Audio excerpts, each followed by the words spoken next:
দেখুন, আজকে ভারতবর্ষে যে রাজনীতির যে স্পেকট্রামটা আমরা দেখছি, সেই রাজনৈতিক স্পেকট্রামের গোড়া বিন্দু তো ভারতের জাতীয় কংগ্রেস। 1885 সাল ওই আরেকজন বাঙালি মহাপুরুষ উমেশচন্দ্র বন্দ্যোপাধ্যায়, বোধহয় আমি যদি খুব ভুল না করি, তিনি শুরু করেছিলেন।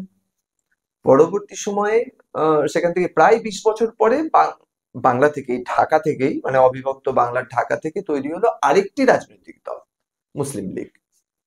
মাঝখানটাতে কিন্তু কোনো রাজনৈতিক দল নেই। এবার 1905-এর পরে যদি আমরা রাজনৈতিক দল ভারতে যারা মুখ দেখিয়েছিল আমরা দেখতে যাই, তাহলে দেখতে পাবো সোজা মানবেন্দ্রনাথ রায় ভারতের বাইরে 1920 সালে রেজিস্ট্রেশন করালেন CPI, communist party of India. যদিও কমিউনিস্ট পার্টি অফ ইন্ডিয়ার ভারতে কার্যকলাপ শুরু হলো 1925 সাল থেকে, কিন্তু রেজিস্ট্রেশন হয়ে গিয়েছিল 1920 সালে। উজবেকিস্তান, যদি এটা ক্ষেত্রে উজবেকিস্তান বা তাজিকিস্তানে হয়েছিল এটা। তো আহ, তারপরে হয়েছে অকালি দল। অকালি দল যেটি আছে এটা কিন্তু ভারতের স্বাধীনতার পূর্বের দল। পরবর্তীকালে আমরা ওই আমাদের প্রবাদ প্রতিম নেতাজি সুভাষচন্দ্র বসু তৈরি করলেন, ফরওয়ার্ড ব্লক ইত্যাদি ভাবে হয়েছে, কিন্তু গোড়াটা কংগ্রেস। একটা হ্যাঁ, এইবারে জাস্ট একটু এখনকার হ্যাঁ, সময় ফিরি। হুম। সেটা হচ্ছে যে 2025-এ যেই অ্যামেন্ডটা হলো ওয়াকাফ আইনে, এটাতে কি এমন চেঞ্জ হয়ে গেল যে কারণে এত চতুর্দিকে এত তোলপাড় শুরু হলো? আহ, দেখুন, আহ, এর অনেকগুলো বিষয়বিন্দু আছে। প্রথমত হচ্ছে হজম না হওয়ার যে জায়গাটা, মানে আমাদের শরীর তোলপাড় কখন করে, যখন একটা খাবার খেলাম, সে নতুন খাবার, তো শরীর তোলপাড় হওয়া শুরু হয় যতক্ষণ না শরীর সেটাকে অ্যাডজাস্ট করতে পারে। যদিও আমাদের শরীর যেহেতু প্রাকৃতিক ভাবে তৈরি, ঠিক কোনো না কোনো ভাবে শরীর এটাকে গুছিয়ে নেয়। তো আমাদের দেশও আবার গুছিয়ে যাবে, কিন্তু যতদিন না গোছাবে এই তোলপাড় অবস্থাটা থাকবে। বিষয়টা হলো, যখন আপনি আহ কোন একটা জিনিসকে অনিয়ন্ত্রিত ক্ষমতা দিয়ে দেবেন, আমাদের ঘরের ছেলেদেরকে দেখুন না। আমরা, আমার সন্তানের কথাই বলি, আমি অন্য সন্তানের কথা কোথায় যাব।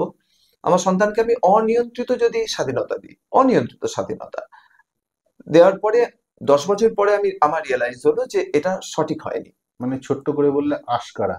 হ্যাঁ, আশকারা সঠিক। এবং এই কথাটি আমাদের গ্রামের দিকে তো আমরা খুব ব্যবহার করি, আশকারা দেওয়া। আম, তো একদম ওটা ধরেই চলছি। যদি অতিরিক্ত আশকারা দিই আমার সন্তানকে, সেই সন্তান এবার 10 বছর পরে আমার রিয়েলাইজেশন হলো যে আশকারা দেওয়াতে আমার ছেলে ওই আদরে বাদর হয়ে যাওয়ার ব্যাপারটা হয়ে গেছে। এবার আমি তাকে শাসন করতে চাইছি, তাও তারই মঙ্গলের জন্য, যে বাবা তোমাকে যেটা আমি দিয়েছি এটা তুমি মিস ইউজ করছো, এটা তুমি সঠিক ব্যবহার জানছো না। তো এটা সঠিক ব্যবহার হলে তোমারই মঙ্গল হবে। তার জন্য তাকে আমি কিছু নিয়মের বাঁধনে আনতে চাইছি, কিন্তু সে বলছে, হাত পা ছুটছে যে আমি নিয়মের বাঁধন মানবো না। বিষয়টা এখন অনেকটা এরকম হয়ে গেছে। যেমন 1995 যখন ট্রাইব্যুনালকে, যেটা আমি বলছিলাম, একটি সম্পূর্ণরূপে পক্ষপাত দুষ্ট একটি সংস্থাকে এইটা নির্ধারণ করতে দিয়ে দেওয়া হলো যে এটা আম, ওয়াকফের সম্পত্তি, নাকি যে ব্যক্তিটি বলছে না এটা আমার বাবার সম্পত্তি, আমার বাপ ঠাকুরদার সম্পত্তি, সেটা ঠিক করবে কি একটা একটা পক্ষপাত দুষ্ট সংস্থা। সেখানে কোর্টের কোনো স্টেকই নেই। কো- বড়জোর হাইকোর্টে গিয়ে রিট পিটিশন দাখিল করা যেতে পারে। সেটার কি কতটা তার গভীরতা আছে যারা আইনজীবী তারা ভালোভাবে জানেন। অর্থাৎ আপনি একজন সাধারণ নাগরিক হিসাবে মহামান্য বিচারকের কাছে গিয়ে বলতে পারবেন না যে মহামান্য আদালত, আমার সঙ্গে এই অবিচার হয়েছে সাংবিধানিক দেশে, এই এই গণতান্ত্রিক দেশে, আমি তার নাগরিক, আমি ভোট দিই, আমি এই দেশের নাগরিক, অথচ আমার উপরে অবিচার হচ্ছে। এরকম একটা অসাংবিধানিক জিনিস চলছে বা চললো কি করে? এর আগে তো সুপ্রিম কোর্টে এই বিষয়ে যাওয়া উচিত ছিল। হ্যাঁ, বড় মজাদার ব্যাপার যন্ত্রদা, আমাদের দেশে এমনকি যে আহ, যেটা নিয়ে এখন ওই কাজ শুরু হবে শুনছি, যেটা খুব আশার, আপনি আমি ধরুন আজকে যদি আমার উপরে আপনার উপরে যদি আইনের খাঁড়া এসে নামে, এই আইনটা যে ভিত্তির উপরে আমরা দাঁড়িয়ে আছি এখনো পর্যন্ত আমাদের দেশে, সেটা 1870 সালের তৈরি করা ব্রিটিশ পুলিশ ম্যানুয়াল, যেটা ইন্ডিয়ান পেনাল কোড বলছি। যদিও তার অনেক পরিবর্তন বিগত 10 বছরে করা হয়েছে, অনেকগুলোকে ডাস্টবিনে ফেলে দেওয়া হয়েছে যেগুলো অপ্রয়োজনীয়, মানে একদম কোনো কাজই ছিল না, কিন্তু এখনো অনেক কাজ বাকি। এবার আমাদের দেশের যারা সুশীল সমাজ, বুদ্ধিজীবী সমাজ, যাদেরকে ঈশ্বর চেতনা দেওয়ার সময় যারা লাইনের প্রথম সারিতে দাঁড়িয়েছিলেন, আমরা তো অনেক পিছনের দিকে ছিলাম, তাদের যে কেন চেতনা হলো না এই বিষয় নিয়ে, যে একটা গণতান্ত্রিক দেশে যেখানে সাম্যের কথা বলা হচ্ছে, যেখানে সকলের সবকিছুর কথা বলা হচ্ছে, যে সকলের জন্য রাষ্ট্রটা এই রাষ্ট্রের জল বায়ু বাতাস সবার জন্য, সেখানে শুধুমাত্র এটি একটি ধর্মীয় কারণে আরেকজনের উপরে এত বড় অবিচার হচ্ছে। এবং মজাদার ব্যাপার হচ্ছে শুধু হিন্দুরা সাফার করেনি, কিন্তু তামিলনাড়ুতে একটি গ্রাম, যে গ্রামটি 200টি পরিবারের 200 জনই খ্রিস্টান, সেখানকার ফাদার, এবং এটা দা হিন্দুতে পর্যন্ত খবর বেরিয়েছে, আপনার দা কি ডেকান হেরাল্ড, ওতেও বেরিয়েছে খবর, যে ফাদার হঠাৎ জানছে যে এটা ওয়াকফের সম্পত্তি, অথচ তারা তো কনভার্টেড ন্যাচারালি, এরা তো কেউ পর্তুগাল বা স্পেন থেকে সেখানে খ্রিস্টান হয়নি, এরা সব আমাদের ভূমির সনাতনী মানুষ। তো তারা খ্রিস্টান ধর্মের এখন, কিন্তু তাদের বাপ ঠাকুরদা তো এখানকার। তো তারা দেখছে যে তারা হাজারো হাজারো বছর ধরে তাদের বাপ ঠাকুরদা এখানে চাষ করেছে। সেই গ্রামটা হঠাৎ ওয়াকফ বোর্ড, তামিলনাড়ু ওয়াকফ বোর্ড বলছে এটা আমাদের। এবং তাদের কথা শোনার জন্য কোর্ট রাজি না, কারণ কোর্টে গিয়ে কোর্ট বলছে, কোর্ট তো আইন প্রণয়ন করবে না, কোর্ট আইন অনুযায়ী বিচার করবে। কোর্টে তো আইন প্রণয়নের ক্ষমতা নেই, আইন প্রণয়ন তো করবে ওই আমাদের খদ্দর পড়া মানুষজনেরা পার্লামেন্টে বসে। তো তারা আইন বানিয়ে দিয়েছিলেন যে কোর্টও এখানে নিরুপায়। সেই অবস্থাটার পরিবর্তনটা করা হয়েছে 2025-এ, যেটা মানে মৌলিক যে অনেক পরিবর্তন আছে, মৌলিক পরিবর্তনগুলোর একটি এটি, যে ট্রাইব্যুনাল কোন একটা ওয়াকফের কোন একটা ঘোষণা হলো, তো ওয়াকফ সঠিকও বলতে পারে, আবার ওয়াকফ বেঠিকও বলতে পারে ওয়াকফ বোর্ড। সঠিক বলছে না বেঠিক বলছে সেটা একটা পক্ষপাত দুষ্ট সংস্থা ঠিক করতে পারে না, ট্রাইব্যুনাল ঠিক করতে পারে না, সেটা একটি নিরপেক্ষ বিচার ব্যবস্থা ঠিক করতে পারে।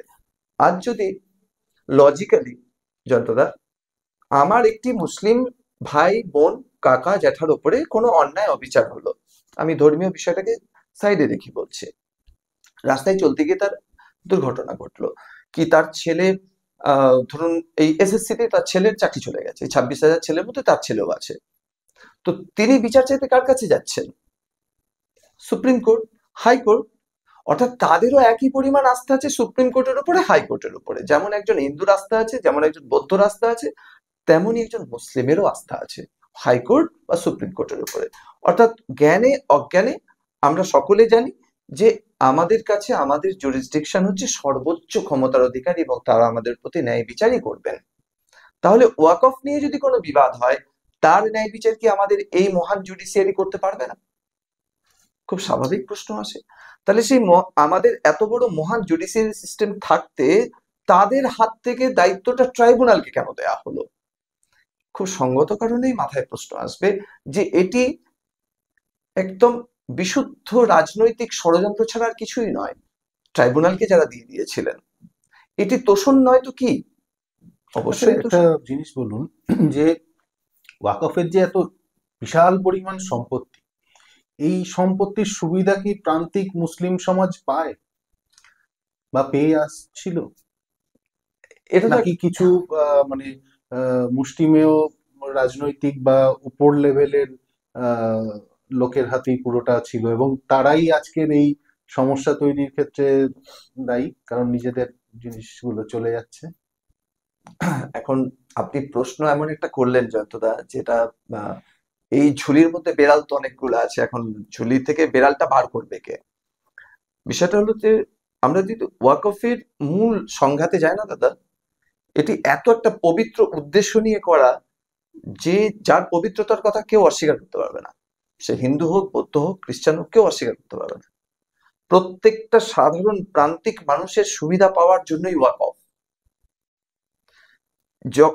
যখন নবী বলছেন যে তুমি ওটা দাও, যা ওখানে আপনি ইসলামিক হিস্ট্রি যদি পড়েন, হাদিসের বর্ণনা পর্যন্ত আছে, সিরাতুল ইসলামে পর্যন্ত বর্ণনা আছে, যে ধরুন কোথাও ইদারা বানাতে হবে, মানুষ জল পাচ্ছে না, কত জলের কষ্ট মানুষের, প্রান্তিক মানুষ মাইলের পর মাইল হেঁটে যাচ্ছে, একটা জল নেই, তো মরুদ্যান বানাতে হবে, যেটা আমরা ওয়েসিস মরুদ্যান বলি, বা ইদারা বানাতে হবে। তখন সেখানে ওইটা ওয়াকফ, ওটা দিয়ে দেয়, ওটা কারো ব্যক্তিগত সম্পত্তি নয়, ওখান থেকে ওই প্রান্তিক মানুষেরা কি জল খাবে, জল পান করবে। বা একটা খেজুরের বাগান করে দেওয়া হলো, মানুষ দুদণ্ড ওখানে জিরাবে, একটুখানি দুটো খেজুর খেয়ে জল খেয়ে শান্তি পাবে। উদ্দেশ্যটা দারুণ পবিত্র। শুধু তাই না, মিশরে এই ওয়াকফের সম্পত্তির থেকে যা আয় হবে বা যেটা পাওয়া যাবে সেটা ওই মুভেবল বা ইমুভেবল দুটো হতো, মানে সবসময় যে অর্থ আকারে তার আয় আসবে তা না, দুরকম ভাবে। তো সেইটার যাবে চিকিৎসা ব্যবস্থায়, যারা চিকিৎসা পাচ্ছে না তাদের জন্য, যারা শিক্ষা পাচ্ছে না তাদের জন্য, বিভিন্ন মাদ্রাসা চলবে, বিভিন্ন রকমের ইসলামিক রিসার্চ সেন্টার চলবে। অটোমান এম্পায়ারে হতো এগুলো। এবার আসি ভারতের দিকে। ভারত একটা বিপুলা দেশ। যদি এখন এই বিষয়টা নিয়ে যদি ঐতিহাসিক বিতর্ক করতে বসা যায় যে কতটা অংশ ইসলামিক শাসনকর্তাদের আন্ডারে ছিল আর কতটা হিন্দুদের আন্ডারে ছিল, সেটা একদম ভিন্ন একটা প্রসঙ্গ হয়ে যাবে। যদি ধরে নিই যে ভারতের 70%, একটা সে 70% আহ কোনো না কোনো ভাবে মুঘল বা বিজাপুর এবং আপনার মহীশূর এরকম বিজয়নগর করে 70% ভূখণ্ড ইসলামিক শাসনকর্তাদের আন্ডারে ছিল। তাহলে নিঃসন্দেহে যে এত বড় বর্গ কিলোমিটার জুড়ে যে দেশের সীমা পরিসীমা, সেখানে এই ওয়াকফের কাজটাও আজ থেকে হচ্ছে না, বহুদিন থেকে দান খয়রাত চলছে। এবং ভারত বা ভারতীয় উপমহাদেশে আজকে আমরা যে শতাংশ অনুসারে মুসলিম জনসংখ্যা দেখছি, সে পরিমাণ তো ছিল না তখন। মুসলিম জনসংখ্যা তো গ্র্যাজুয়ালি বৃদ্ধি পাচ্ছে, এবং উল্টো দিকে ওই আমাদের বিভিন্ন প্রতিবেশী দেশে দেখছি কোথাও 17% থেকে 2-এ এসে থেকেছে, আর কোথাও 27 থেকে এসে এখন 6-এ এসে থেকেছে। অর্থাৎ ওখানে কমছে আর আমাদের এখানে বেড়েই চলেছে জনসংখ্যা। কিন্তু যেটা বেড়ে চলেছে তার থেকে তো অনেক কম ছিল সেই সময়কার, যদি সবটাকে ধরি। অর্থাৎ অখণ্ড যে ভারত, এই খণ্ডিত ভারত নয়, তো সেখানে মুসলিম জনসংখ্যার যে পরিমাণ ছিল এবং রাজা বাদশাদের কাছে যে পরিমাণ অর্থ ছিল, প্লাস ঈশ্বরীয় কাজের জন্য তারা যে পরিমাণ দান করতেন, সেগুলো যদি সব মিলিয়ে ধরা যায়, তো আমার খুব সাধারণ বুদ্ধিতে বলে যে আমাদের দেশে দরিদ্র ইসলামপন্থী কারো দরিদ্র থাকার কথাই না। অথচ সাচ্চার কমিটি রিপোর্ট কি বলছে? আমি তো বানাইনি, সাচ্চার সাহেব নিজে একজন ইসলামিক বিশ্বাসী, ইসলামে বিশ্বাসী মানুষ ছিলেন। সাচ্চার সাহেবের রিপোর্ট কি বলছে? এদেশে সব থেকে কষ্টে আছে কারা? পাসমানদা মুসলিম, যে পিছিয়ে পড়া যে জনগোষ্ঠী, তারা। কেন? এত আজকে আমাদের প্রতিরক্ষা এবং রেলওয়ের পরে সব থেকে বড় সম্পদের মালিক যারা, তাদের সমাজের মানুষেরা সব থেকে পিছিয়ে কেন, সব থেকে প্রান্তিক অবস্থায় কেন আছে তারা? কেন আজও আমি যাই, আমি গতকালও একটি বিশেষ কাজে আমি মুর্শিদাবাদ গিয়েছিলাম। রাস্তায় ঘাটে চলতে চলতে দেখতে পায় মানুষজন কত দারিদ্রতার চিহ্ন দেহে নিয়ে তারা ঘুরে বেড়াচ্ছেন। এবং দেখে বোঝার উপায় আমাদের কাছেও তো আছে, আমরা তো বুঝতে পারি যে কে কোন পন্থা অবলম্বন করে চলেন, বা ইসলামী মানুষ বা হিন্দু মানুষকে দেখে একটা চেনা যায় পোশাক আশাক ইত্যাদিতে। কষ্ট লাগে দেখে জয়ন্তদা, এটা তো হওয়ার কথা ছিল না। তাহলে এই প্রশ্ন তো, এবার আপনি যদি বলেন এই প্রশ্ন তোলার আমি কে, আপনি বলতেই পারেন যে আমি কে, আমি তো একজন হিন্দু, আমি কেন প্রশ্ন করবো এটা নিয়ে? প্রথমত হচ্ছে যে বুঝতে হবে আমাদের দেশের যে গণতান্ত্রিক স্ট্রাকচার, তার যে সপ্তম যে তফসিল, সে সপ্তম তফসিলে যেহেতু বলে দেওয়া হচ্ছে যে গণতান্ত্রিক দেশের ধর্মীয় প্রতিষ্ঠান হলেও তার আইন প্রণয়নের ক্ষমতা কিন্তু আমাদের দেশের সরকারের আছে, কেন্দ্রীয় সরকারের আছে। কেন্দ্রীয় সরকারটা কে? কেন্দ্রীয় সরকারটা ঠিক দেখতে কেমন? ওই কেন্দ্রীয় সরকারের কি আমি একটা পার্ট নই? আপনি একটা পার্ট নন? যে বিজেপিকে ভোট দেয়নি সে কি কেন্দ্রীয় সরকারের পার্ট নয়? আমরা এই দেশের জনগণ, by the people, of the people, for the people. তাহলে আমাদের জন্য যে সরকার, আমাদের দ্বারা যে সরকার, আমরাই যে সরকারকে গঠন করেছি, সেই সরকার যখন যে কোনো ধর্মীয় প্রতিষ্ঠানের নিয়ম তৈরি করতে পারে, তাহলে ওয়াকফের নয় কেন? আমাদের দেশের ওয়াকফের কথা বলছি, আমরা তো ইসলামিক দেশে বাস করছি না, এখানে তো শরিয়ত লাগু নেই। আমি আমার দেশে গণতান্ত্রিক অধিকার আমাকে যে অধিকার দিয়েছে, আমি সেই অধিকার অনুসারে কথা বলছি। আমরাও আমাদেরও জানার অধিকার আছে যে আমাদের এই যে আজকে ভারত, আপনার দক্ষিণ পূর্ব এশিয়াতে ইন্দোনেশিয়ার পরে সর্বোচ্চ জনসংখ্যার মুসলিম ভাইরা আমাদের এখানে থাকে, পাকিস্তানের থেকে বেশি আমাদের এখানে থাকে। বাংলাদেশ পাকিস্তান মিলিয়ে যতটা হবে ততটা আমাদের দেশে আছে। তাহলে আমাদের অধিকার নেই জানা যে আমার বন্ধু জালালউদ্দিনের সংসারে চুলা জ্বলে না কেন, সে কেন শিক্ষার সুবিধা পায় না, তাকে তাকে আমার জানানোর অধিকার নেই যে ভাই এটা তো অনেক কিছু হতে পারতো। এমন তো নয় যে ওয়াকফের সব সম্পত্তি ঈদগাহ হয়ে পড়ে আছে, এমন তো নয় ওয়াকফের সব সম্পত্তি নামাজের জন্য মাঠ করে রেখে দেওয়া হয়েছে। সেখানে বহু ব্যবসায়িক প্রতিষ্ঠান চালানো হয়, সেখান থেকে বিপুল পরিমাণ অর্থরাশি আসে। সেগুলো সঠিকভাবে, আমি বলছি না সঠিকভাবে ব্যয় হচ্ছে না, আমি সামান্য প্রশ্ন তুলে দিচ্ছি এটা, যে সঠিকভাবে যদি ব্যয় হয় তাহলে ভাই বোনেদের অবস্থা এরকম কেন? আমরা জানি আমাদের হিন্দুদের বহু রকমের ধর্মীয় প্রতিষ্ঠান আছে, ভারত সেবাশ্রম সংঘ আছে, যেটি প্রতিষ্ঠান এবং ইন্ডিয়ান ট্রাস্ট অ্যাক্ট অনুযায়ী তারা রেজিস্টার্ড। রামকৃষ্ণ মিশন, ঠাকুর অনুকূল চন্দ্রের আমরা যে সৎসঙ্গ বলছি, তারা প্রত্যেকে রেজিস্টার্ড। ভারতে থাকতে গেলে ধর্মীয় প্রতিষ্ঠানকে ওই সপ্তম তফসিলের আন্ডারে রাজ্য এবং কেন্দ্র উভয়ের ক্ষমতা আছে আইন বানানোর, ওই আন্ডারেই পড়ছে, ট্রাস্ট অ্যাক্টই ওনাদেরকে করতে হবে। তাহলে তাদের যখন আমাদের যখন বিপদ হবে, আজকে বন্যা হয়েছে, আজকে কোনো একটা জায়গায় হিন্দু জনগোষ্ঠী, যদিও হিন্দু কোনো ধর্মীয় প্রতিষ্ঠান হিন্দু মুসলিম থেকে সেবা করে না, আমার নিজের চোখে দেখা রামকৃষ্ণ মিশন হোক, ভারত সেবাশ্রম সংঘ হোক, বন্যা হলে কিছু হলে, এবং আমি এটাও বলছি যে বিভিন্ন যে ইসলামিক সংগঠন, তারা যখন রাস্তায় দাঁড় করিয়ে শরবত খাওয়ায়, ওকে আমাকে জিজ্ঞেস করে এই তুমি হিন্দু, চলো তোমাকে শরবত দেওয়া হবে না। তারাও শরবত খাওয়ায় সবাইকে, শিখ হোক, হিন্দু হোক, মুসলিম হোক। কিন্তু সেখানে একটা প্রতিষ্ঠানের এত বিপুল যাদের অর্থরাশি আছে, তাদের সমাজের উন্নতি হলো না কেন? সাচ্চার সাহেবের প্রশ্নের জবাব দেওয়ার দায়িত্ব কার? হয় সরকারের দায়িত্ব, আর দায়িত্ব তাদের যারা ওপরওয়ালার জন্য যে বিপুল পরিমাণ সম্পদ এখানে যারা দান করেছেন। কারণ হয়তো 10 বিঘা জমি ছিল, তিনি ওপরওয়ালার কাজের জন্য, তিনি ধর্মীয় বিশ্বাস থেকে তার 5 বিঘা দান করে দিয়েছেন। কেউ কেউ আছে তার সর্বস্ব দান করে দিয়েছেন। তো তার গ্রামে উন্নতি নেই কেন? তার গ্রামে ব্যবস্থা নেই কেন? তো এইভাবে হয়েছে, তো এর সঠিক জবাব তো তারা দিতে পারবেন। এবার যদি এটা দাদা সরকারকে জবাব দিতে হয়, তাহলে সরকারের সেই মনিটরিং সিস্টেম থাকতে হবে। সরকারের মনিটরিং সিস্টেমের স্ক্যানে তাহলে সবকিছু আসতে হবে। কারণ আপনি যদি আমার রোগ নির্ণয় করতে চান, তাহলে আমি যদি বলি আমি রোগী, আপনি ডাক্তারবাবু, আপনি আমার রোগ নির্ণয় করতে চাইছেন, আমি আপনাকে বলছি আপনাকে রোগ নির্ণয় করতে হবে, কিন্তু আমি ওই শুধু আঙুলগুলো দেখতে দেবো, আপনি আমার রোগ নির্ণয় করতে পারবেন? আপনাকে তো আমার পুরো শরীরকে, যদি গুরুতর রোগ হয় পুরো শরীর চেক আপ করতে হবে, যদি তার থেকে একটু কম হয় তাহলে আপনি অ্যাটলিস্ট পালস দেখবেন, আমার ব্লাড প্রেশারটা দেখবেন, একটু সুচ ফুটিয়ে আমার রক্ত নিয়ে আমার এগুলো করবেন। তো তো এই যে অবজারভেশন অফ গভর্নমেন্ট, এটা দরকার, মনিটরিং প্রসেস, সেই মনিটরিং প্রসেসটা যাতে ঠিক থাকে সেটা 2025-এর এটাতে করা হয়েছে। আগে মনিটরিং ছিল না এমন নয়, কিন্তু মনিটরিং প্রসেসের নিরপেক্ষতা ছিল কিনা সেটা সুনিশ্চিত করার তো কোনো উপায় দেখি না।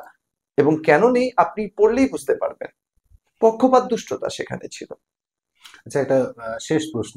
হ্যাঁ, যারা আজকে এই আন্দোলন করছে ওয়াকফের বিরুদ্ধে, ওয়াকফ অ্যামেন্ডমেন্টের বিরুদ্ধে, তাদের অনেকের মনে একটা আশা আছে যে যেমন ভাবে কৃষি বিল একটা হিউজ আন্দোলনের ফলে সরকার পিছু হটতে বাধ্য হয়েছিল, সেরকম এখানেও এত কিছু করলে, আগুন লাগালে বা ঝামেলা কিছু করলে পরে হয়তো সরকার তাদের এই সিদ্ধান্ত থেকে পিছু হটতে পারে, এবং সেই আশাতেই তারা এসব করে চলেছে এখন অবধি।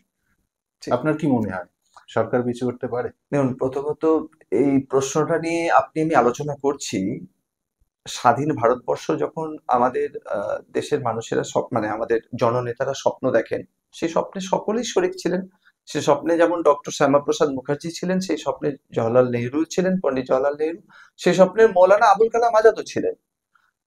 তারা, আমার মনে হয় না তাদের স্বপ্নে এরকম ভারতবর্ষ ছিল যেখানে আমার ঘরকেই আমি পুড়িয়ে আমার আরেক ভাইকে আমি জব্দ করবো ভাবছি, যে আমার ঘরে আমি আগুন লাগাবো, তোমাকে তো বাড়িটা জব্দ করব, তোমাকে আমি বাধ্য করব আমার এই জায়গাটাকে ঠিক করতে। দেখুন, গণতন্ত্রের প্রতিবাদ একটা হাতিয়ার। গণতন্ত্র থাকবে আর প্রতিবাদ থাকবে না, তাহলে কিসের গণতন্ত্র? নিশ্চয়ই গণতন্ত্র থাকবে। শুধু তাই না, যখন গণতন্ত্র ছিল না আমাদের দেশে, তখন এর থেকে প্রবল প্রতিবাদ হয়েছে। যার সব থেকে বড় উদাহরণ, যার ছবি বুকে নিয়ে প্রতিবাদকারীরা অনেক সময় প্রতিবাদ করতে যাচ্ছেন, আমি খুব আশ্চর্য হয়ে যায়, ভারতের জাতীয় পতাকা হাতে নিয়ে তারা যাচ্ছেন প্রতিবাদ করতে। কোথাও কোথাও দেখছি মহাত্মা গান্ধীর ছবি পর্যন্ত আছে। তারপরে তারা সেগুলো সব নামিয়ে দিয়ে কি কি করছে আমরা নিউজ চ্যানেলে দেখতে পেয়েছি। কোথাও আগুন লাগাচ্ছে, কোথাও তো মানুষের জীবনহানি পর্যন্ত ঘটে গেছে বিভিন্নভাবে। কে করলো, কিভাবে করলো, সে তো গোয়েন্দা সংস্থা বলবে, আমি জানি না, কিন্তু হয়েছে তো আমরা দেখেছি। এবার এই গান্ধীজি অসহযোগ আন্দোলন চলছে, প্রতিবাদ কার বিরুদ্ধে? প্রতিবাদ এই অত্যাচারী ইংরেজদের বিরুদ্ধে প্রতিবাদ। তো অসহযোগ আন্দোলন চলছে, অসহযোগ আন্দোলনের সময় যে আমরা কি নেব? সত্যাগ্রহ। সত্য, সত্যই আমাদের আগ্রহ থাকবে, আমরা সত্যের পথে থাকবো, সদ্গুণ সম্পন্ন হব, কাউকে মারবো না, কিছু করব না, অহিংস পথ থাকবে আমাদের। আন্দোলন শুরু হলো। সে আন্দোলন যখন প্রবল বেগে চলছে, প্রায় সেই সময় উত্তরপ্রদেশে চৌরিচৌরা বলে একটি জায়গা আছে, সে চৌরিচৌরাতে মানুষ একটি বিশেষ কারণে ক্ষিপ্ত হয়ে যায়। চৌরিচৌরা গ্রামের মানুষেরা, তারা থানার ভিতর ঢুকে, বাইরে থেকে, ভিতরে পুলিশ মানুষজন ছিলেন, বাইরে থেকে তারা তালা লাগিয়ে দিয়ে পুরো চৌরিচৌরা থানাটাকে পুড়িয়ে দেয়। এত ব্যথিত হয়েছিলেন সেই হিংসা দেখে, যে পুরো অসহযোগ আন্দোলন যখন পিকে আছে, সেইখান থেকে অসহযোগ আন্দোলন ব্যাক করে নেন উনি। উনি আন্দোলন স্থগিত করে দেন। অর্থাৎ প্রত্যেক জিনিসের তো একটা রুল অফ ল থাকবে। আমি তো আগে ঠিক করবো আমার আদর্শটা কি। তো গণতান্ত্রিক দেশে তো গণতান্ত্রিক আদর্শ থাকবে। তো গণতন্ত্র আমাকে প্রতিবাদের ভাষা দিয়েছে, তো গণতন্ত্র আমাকে প্রতিবাদের অধিকার সম্পূর্ণরূপে দিয়েছে। তো তার জন্য পন্থা আলাদা হতে পারে। কেউ কালো ব্যাজ হাতে পড়ে, কেউ মুখে ব্যাজ, মুখে কালো কাপড় আটকে যায়, কেউ প্ল্যাকার্ড নিয়ে যায়, কেউ অনশনে বসে, বিবিধ মানুষের বিভিন্ন, এমনকি ইনোভেটিভ আইডিয়া মানুষের আছে। ওই লাগিয়ে রহমুন্না ভাই বলে একটা সিনেমা দেখেছিলাম, একটা করে গোলাপ ফুল দিয়ে, ওটাও তার প্রতিবাদ। অর্থাৎ প্রতিবাদের ভাষা কেমন হবে, সেটা মানুষ তার বিভিন্ন রকম মনন থেকে, চিন্তন থেকে এগুলো করে। কিন্তু এমন প্রতিবাদের ভাষা যে আপনি আপনারই দেশের জাতীয় সম্পদকে লুট করছেন, যার কাছ থেকে আপনি সম্প্রীতি আশা করছেন, তার বাড়িতে আপনি আগুন লাগিয়ে দিচ্ছেন, এটা কোন ধরনের প্রতিবাদই তো মাথায় আসে না। এখন এই ধরনের প্রতিবাদ করে যদি কেউ মনে করে থাকে, বা কারাও মনে করে থাকেন যে তাতে কেন্দ্রীয় সরকার পিছিয়ে যাবেন, যেমনটা ঠিক কৃষি বিলের ক্ষেত্রে পিছিয়ে ছিলেন, তাহলে তারা বোধহয় ভুল করছেন কোথাও। কেন? যেটা আমি কেন্দ্রীয় সরকারের প্রতিনিধি নই, কিন্তু যেটা আগেই বলেছিলাম জয়ন্তদা, কেন্দ্রীয় সরকার তো আমারও সরকার। আমি বিজেপিকে ভোট দিই বা না দিই, তবু তো ওটা আমারই সরকার, তো আমার বলার অধিকার আছে আমার সরকারকে নিয়ে, পক্ষে বা বিপক্ষে। তো কেন্দ্রীয় সরকার যখন কৃষি বিল আনলেন এবং প্রত্যাহার করলেন, সেই সময়কার যে ব্যবস্থা, অনেকগুলো ব্যাপার আছে। সে সময় হঠাৎ করে আমাদের একটি আপাত আপাত বন্ধু ঠিক নয়, কিন্তু শত্রু দেশও নয়, কানাডা। হঠাৎ করে কানাডা এমন ভোল পাল্টায়, যেটাকে বলে তার ফেরবদল ঘটে যায়, এবং একটা খালিস্তানি একটা মুভমেন্ট চালু হয়ে যায় ওখান থেকে। ভারতের আভ্যন্তরীণ এবং বাহ্যিক সুরক্ষা বিঘ্নিত হতে শুরু করে, বিভিন্ন জায়গায় ভারতের দূতাবাস আক্রান্ত হতে শুরু করে, এবং খুব জেনে বুঝে প্লটেড ওয়েতে আমাদের রাষ্ট্রদূতদেরকে লাঞ্ছনা, জাতীয় পতাকার অবমাননা ইত্যাদি চলতে থাকে। এগুলো সব আপনারা জানেন। এগুলো একটা বিরাট বড় ষড়যন্ত্রের অংশ ছিল, যেটা করা যেটা করা হয়েছিল মূলত বিদেশ থেকে। আমরা যেটা দিল্লি বর্ডারে দেখেছি, বাহাদুরগড় বর্ডারে যেটা দেখেছি, ওটা তো শুধু বহিঃপ্রকাশ মাত্র, তার প্লটিং অন্য জায়গায় ছিল। এবং তখন যেহেতু আভ্যন্তরীণ এবং বাহ্যিক সুরক্ষা বিঘ্নিত হয়ে যাওয়ার মতো পরিস্থিতি ছিল, তাই কেন্দ্রীয় সরকারের মনে হয়েছে যে এটা আরো আলোচনার প্রয়োজন আছে আমাদের কৃষি বন্ধুদের সাথে। তার কারণ আমি লাস্ট 10 বছরে কৃষি বিলগুলোকে নিয়ে আমার কিছু অর্থনৈতিক সমীক্ষার উপরে কাজ চলছে, কিছু ইকোনমিক্যাল বিষয় নিয়ে আগামী দিনে লেখালেখি আছে বলে জানতো। আমি অবাক হয়ে যাচ্ছি যে যে পরিমাণ সুবিধা, যে পরিমাণ অ্যাওয়ারনেস ডেভেলপমেন্ট কৃষি জন্য করা হয়েছে শেষ 10 বছরে, সেটা বিগত 70 বছর থেকে সেই ভাবনার ধারে কাছে কেউ যায়নি। চাষিরা অনেক কিছু পেয়েছে, কিন্তু দুর্ভাগ্যবশত, যেহেতু আমাদের চাষি ভাইরা খুব সরল, তারা আমাদের মতো এসে বুলি কম চায় না, তাদের কাছে আইপ্যাড নেই, আইফোন নেই, তারা গ্রামের মেঠো মানুষ, মেঠো সরল কথা বোঝেন। দুর্ভাগ্যবশত সে মেঠো সরল মানুষদেরকে ভারত বিরোধী যে শক্তিরা দীর্ঘদিন ধরে ম্যানুপুলেট করেন সমাজতন্ত্রের নামে, সাম্যের নামে, রাষ্ট্রবিরোধী চেতনার জন্ম দেন, তাদের কাছে এই বার্তাগুলোকে পৌঁছাতেই দেন না এরা।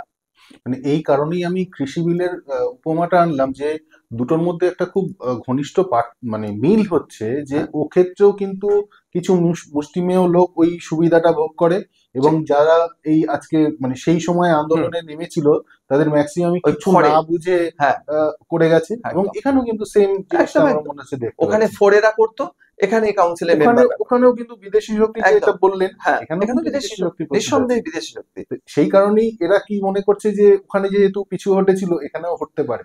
না, তাদের মনে হতে পারে, দেখুন কারোর মনে হওয়াতে তো আপনি আমি বাধা দিতে পারি না, কিন্তু আমার মনে হয় না যে এই মনে হওয়াটা খুব একটা বাস্তবোচিত। কেন বাস্তবোচিত নয়? আপনি সুপ্রিম কোর্টে অলরেডি আমরা জানি জাস্টিস সঞ্জীব খান্না সহ যে ৩ জন বিচারকের যে জুডিশিয়াল প্যানেল সেখানে গেছে, এটা ভার্ডিক্ট হচ্ছে, এবং যেটা নিয়ে অলরেডি বিচারাধীন একটা বিষয়, সেটা নিয়ে খুব বেশি মন্তব্য করাটা ঠিকও না। কিন্তু আমি যতটুকু কালকে যে যে অবজারভেশন গুলো মহামান্য সুপ্রিম কোর্ট রেখেছেন, সেটি যেটুকু আমার নলেজে এসেছে, যে তাদের কিছু জায়গায় উষ্মা প্রকাশ করেছেন, অর্থাৎ তারা সেখানে চেয়েছেন যেটা পরিবর্তে কিছু প্রশ্ন রেখেছেন, যে অমুসলিম কেন প্রবেশ করানোর কি দরকার ছিল, এটা জানতে চেয়েছেন কেন্দ্রীয় সরকারের কাছে, এবং কেন্দ্রীয় সরকার জবাব দেবেন, আমি তার জবাব দেব না। তার সাথে এটাও ঠিক যে তাদের অবজারভেশনে উঠে এসেছে যে এই পরিবর্তনটা প্রয়োজনীয় ছিল, অর্থাৎ খুব ব্যালেন্সিং জায়গাতে আছে। এবং যদি সুপ্রিম কোর্ট, এটা ভুলে গেলে চলবে না, সুপ্রিম কোর্ট কোনো এমন কোনো শক্তি না যে শক্তি কিনা ভারতের ক্ষতি চায়। সুপ্রিম কোর্ট তো ভারতকে ধরে রাখে। আমাদের গণতন্ত্রের যে 4টি পিলার, তার একটি পিলার সুপ্রিম কোর্ট। তো সুপ্রিম কোর্ট কি চাইবেন, মহামান্য আদালত কি এটা কখনো চাইবেন যে আমাদের দেশের মূল তন্ত্রটা ভেঙে পড়ে যাক? আজকে দাবি করা হচ্ছে যে মহাকরণটা ওয়াকফের, ইডেন গার্ডেন ওয়াকফের, আমাদের এমনকি দিল্লির পার্লামেন্ট পর্যন্ত ওয়াকফের।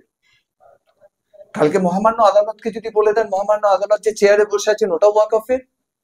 মানে এখানে একটি বিষয় ভয়ঙ্কর, জানেন, এটা নিয়ে আলোচনা হলো না, আমি ভাবলাম এটা নিয়ে হয়তো কথা উঠে আসবে, যেটি 2013 অ্যামেন্ডমেন্টে ভয়ঙ্কর বেশি, যে ওয়াকফ বাই ইউজার।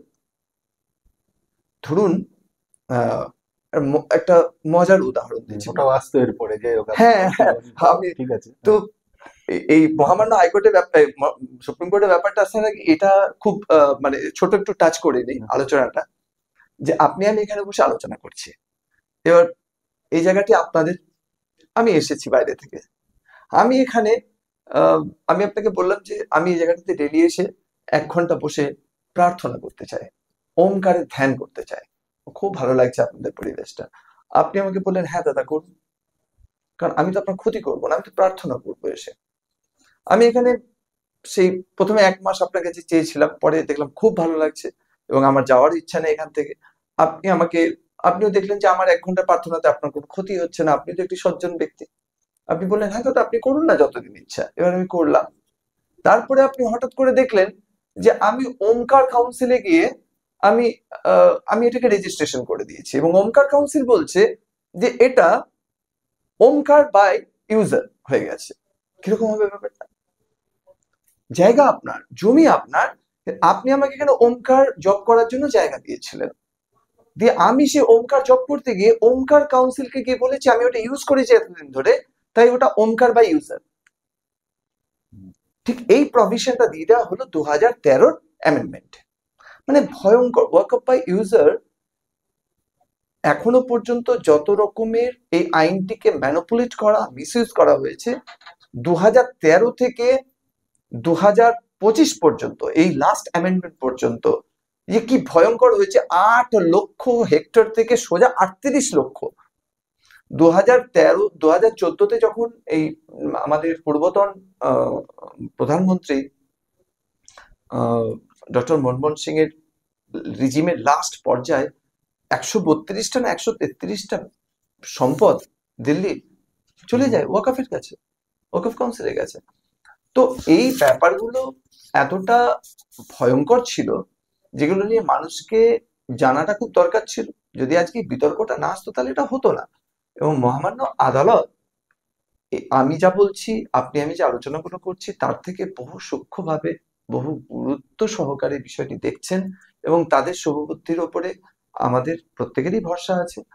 আমি খুব সুনিশ্চিত দাদা যে মহামান্য আদালত সঠিক বিচার করবেন এবং কৃষি বিল প্রত্যাহার কেন্দ্রীয় সরকার করেছিল, তো ওয়াকফ বিল প্রত্যাহার কেন্দ্রীয় সরকার করবে তেমন কোন রকম সম্ভাবনা অন্তত আমার নজরে নাই, আমার মনে হয় না। অনেক কিছু জানলাম দাদা আজকে আপনার থেকে। আমার ধারণা আমরা এর বোধহয় অনেকেই 10%ও জানতাম না, কিছু এদিক ওদিক থেকে যেটুকু শোনা ওইটুকুই। কিন্তু আপনি যেমন ভাবে পুরো জিনিসটা মানে অতীত বর্তমান বললেন এবং ভবিষ্যতেও খানিকটা আভাস দিলেন, আমার মনে হয় অনেকে অনেক কিছু এই ব্যাপারে সমৃদ্ধ হবে। ধন্যবাদ। ধন্যবাদ। আপনাদের কাছে আবার আরেকদিন আসবো এরকমই কোনো একটা ইন্টারেস্টিং বিষয় নিয়ে আলোচনা করতে। নমস্কার। নমস্কার।